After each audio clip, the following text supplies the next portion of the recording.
গোলাম মারুন নবী আরেকটু আরেকটু আমি বলতে চাই, এই যে আপনি নিশ্চয়ই জানেন বা আপনার সাথে চেয়ারম্যান থেকে আপনি যারা ইসলামী ব্যাংকে যে কোনো ইন্টারভিউ দিতে যায় তাদেরকে কি প্রশ্নগুলি করে? আপনার মতো আমার মতো স্বাভাবিক লোক ওই প্রশ্ন উত্তর দেওয়া সবার। আমরা যদি এখন প্রশ্ন করে যে বলতে দোয়া কুনুতের বাংলা অর্থ কি, না এটা বোধহয় গোলাম মাওলা রনি পারবেন না সে ইন্ডিভিজুয়াল তো আলাদা ঠিক জিনিস, বলেছে। কিন্তু আপনি জেনারেলাইজ করেন, এটা কি সম্ভব? অথবা এমন নিশ্চয়ই। প্রশ্নগুলি করে যে সাধারণ যাদের ইসলাম সম্বন্ধে মানে ব্যাপক জ্ঞান ছাড়া এই প্রশ্ন দেওয়া সম্ভব না।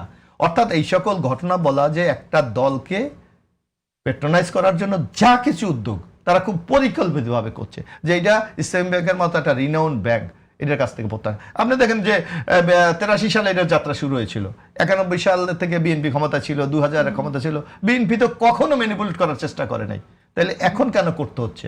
নিশ্চয়ই বাস্তবতা আছে, নিশ্চয়ই ঘটনাগুলির সত্যতা আছে, নাইলে তো এই ধরনের স্টেপ নেওয়া বিএনপি সরকার কখন। এবং আমাদের আপনাদের সংসদে আমাদের অর্থমন্ত্রী বলেছেন যে আওয়ামী লীগ আসলেই স্টক মার্কেট লুট হয়ে যায়, আওয়ামী লীগ আসলেই ব্যাংকগুলি দেউলিয়া হয়ে যায়, কিন্তু বিএনপির রেকর্ড আছে ইজ দ্য হিস্টোরি অফ বাংলাদেশের, যে বিএনপি আসলে অর্থনীতি মাথা তুলে দাঁড়ায়। এবং আমরা বলেছি আগামী দিনে ইনশাল্লাহ বাংলাদেশের অর্থনীতি, ব্যাংকিং সেক্টর ইত্যাদি বিএনপির হাতে নিরাপদ। আচ্ছা ঠিক আছে।